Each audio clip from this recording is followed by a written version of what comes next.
Well, shalom and welcome, everybody. We are still on the road in our deputation in Scotland, in CMJ, up here in the north. Yep, we're in our hotel rooms, as you can probably see.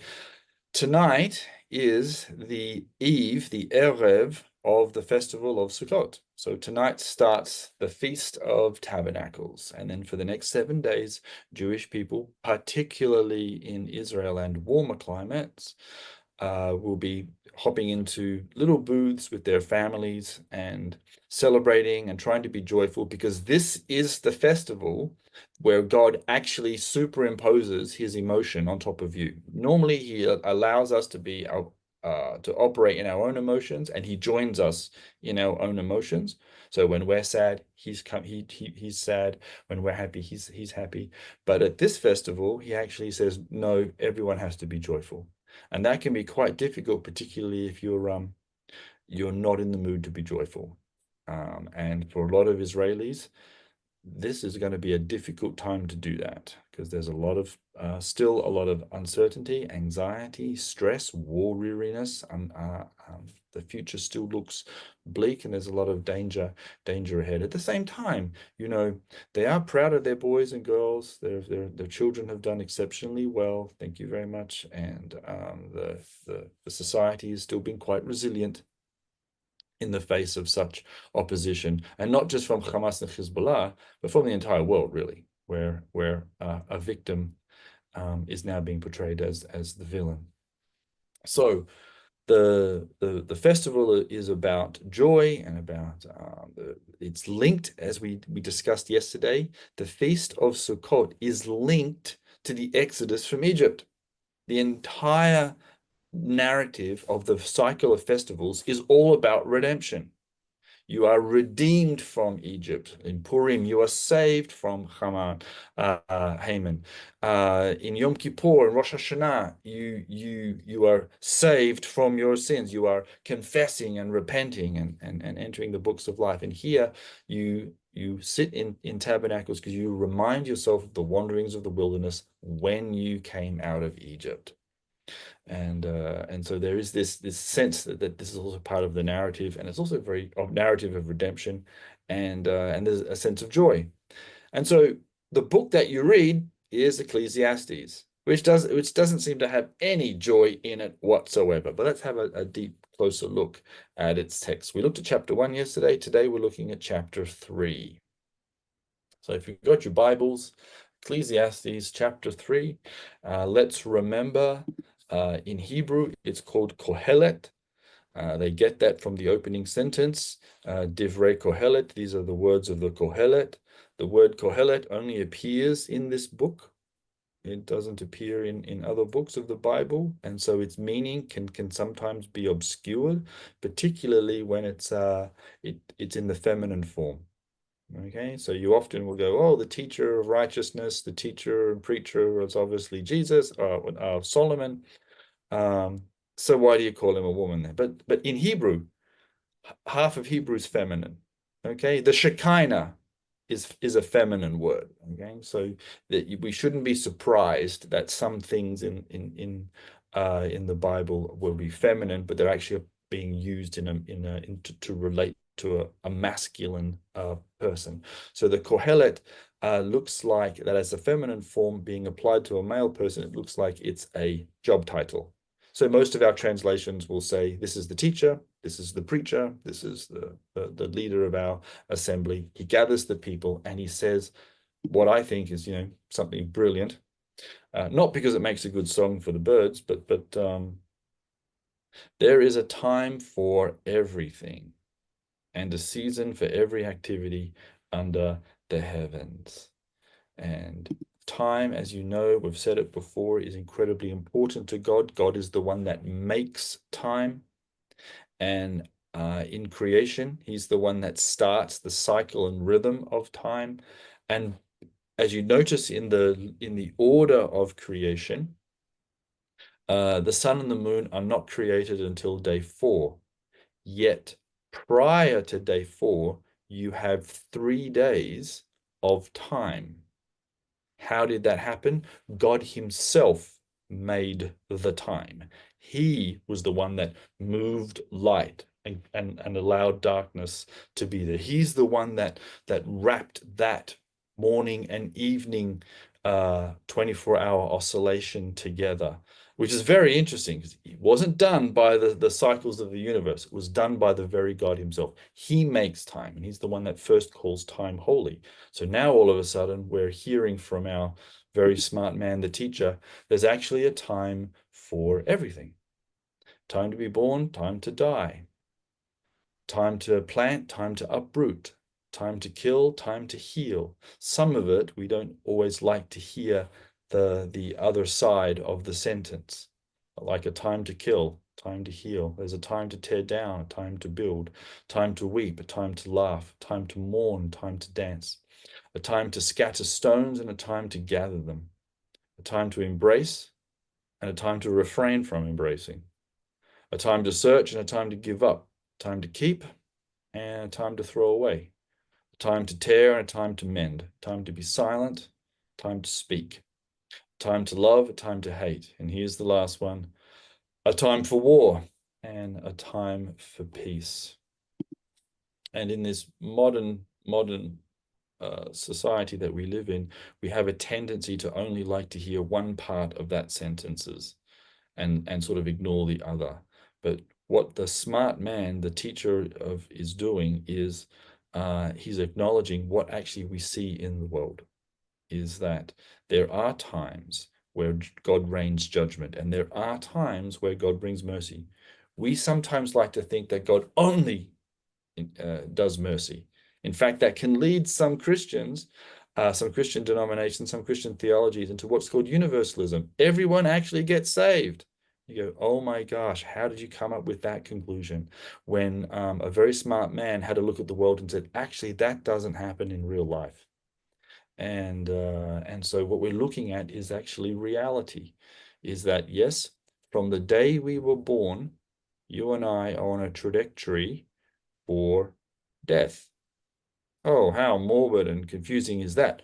But what the smart man says is actually in the next passage. What do workers gain from their toil? I've seen the burden that God has laid on the human race. Right? The concept of time, that actually comes from the Lord. Right? This is actually something made by God. The fact that you and I are aging actually comes from God. It's God that said, actually, humans have a finite, the body that you and I are in has a finite life. It has an expiry date. That's a burden, something that comes from the Lord. And you and I have to carry that, understand it, and deal with it. But is that the end of the total story? No. He has made everything beautiful in its time. That's quite a nice sentence, isn't it? Everything is beautiful. The being born bit, and sometimes even the dying bit. Right? Sometimes the digging up of the earth to put a seed in the ground and cover it up, and then watching it grow is beautiful. Watching things go from being small to being big, and that excitement that comes from watching things expand. Imagine a world where nothing grew. Everything was just there. There was no movement. Nothing fell down. Nothing was raised up. Plants just were there. They didn't fall down. Nothing started small and explored life for the very first time.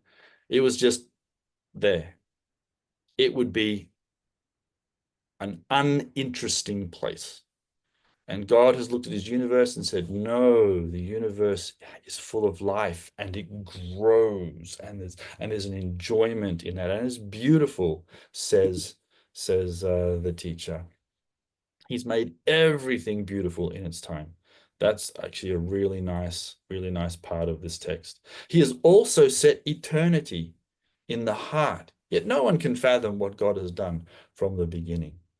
So even though things grow and there is this cycle of life and death, that actually isn't the end, right? That's the other part of the story. Even though the teacher is acknowledging, I see people being born and I see people dying, I see the grasses coming up and I see that going down. But that is actually not the end of life. Something goes on beyond this thing called death. And so there's two elements that we have to acknowledge. One, you and I are mortal beings. At the same time, you and I are immortal beings. Well, how's that one for a good paradox, right? The sinner saint paradox, the shepherd sheep paradox, and now the I'm a mortal and I am immortal. There's a part of you and a part of me that will endure. And that is an incredibly good thing to hold on to. I know that there is nothing better for people than to be happy and to do good while they live. Well, that out of all of the conclusion that our dear brother, the teacher, the writer of Kohelet, comes up with is this is one of my conclusions. I know that the best thing for people to do is to be good. Oh my gosh, talk about wisdom there, huh? It seems like such a simple sentence, and yet it's something that so many people find hard to do. It's just so simple, isn't it? That the best thing to do is, to love God and do good, and that will make people unbelievably happy. You'll have a great life. But can we do it? No, no, certainly not always. That each of them may eat, drink, and find satisfaction in their toil. This is the gift of God, the ability to do work and actually enjoy work. Again, imagine a world where nothing was built, everything was just there. You didn't have to maintain it. You didn't have to do anything. There was no garden that you had to maintain. It just was there. What would you do all day? Well, nothing. And then how would you find any enjoyment and satisfaction in doing nothing? You can't. You can only find joy and satisfaction in doing something. And so God has given us work. Isn't that bizarre? We might not always enjoy it, but at the end of the day, I got a suspicion that most of us probably do. We enjoy what we do. Hopefully, you have found tasks that you find meaningful and uplifting. And here he says that we find satisfaction in our toil, and that is one of the gifts of God. Sounds strange, doesn't it? Work is a gift from God? Yes. I know that everything God does will endure. He has made us, thus we will also endure. Nothing can be added to it or taken away from it. You can't stop it. It's the way God has set it in motion. And so that so God does it so that people will fear him. The fear of the Lord is the beginning of wisdom, has been said in other wisdom literature. We should acknowledge this incredible creation that we live in and be in awe and wonder of it. But that awe and wonder, that fear, actually is something that actually attracts you to the God that started it. It attracts you into the loving relationship. It attracts you into acknowledgement that the work that's been given into our hands that we have to do can actually be enjoyed, can actually be satisfying. We will enjoy the growth and life cycle of the world, which includes things when they fall down. And so I'm sure all of us could probably tell of a tale of a time that we didn't enjoy going through it, but now that we've actually been through it and we've had time to think and contemplate of it, we actually can understand, you know what? I'm glad I got through that. I learned, I grew. I discovered something. I learned something. I actually looked at something else growing and learning, and now I'm actually even more in awe and wonder. And that fear of the Lord, which is the beginning of wisdom, this is a wisdom book, leads us into a solution or a conclusion that says, what should we do? Work, but enjoy it. And this is actually something very, very good and valuable, because the opposite is a world where nothing grows, and we're fast heading toward that world. The opposite is a world where nobody works, and it's almost as though we're moving into that as well, and that is not good for society or for humans that God has made. So there is a time for everything, and that includes things that we might not be enjoying at the time. So yeah, a time for war, not always a nice thing to say, particularly when you've got children that are in it.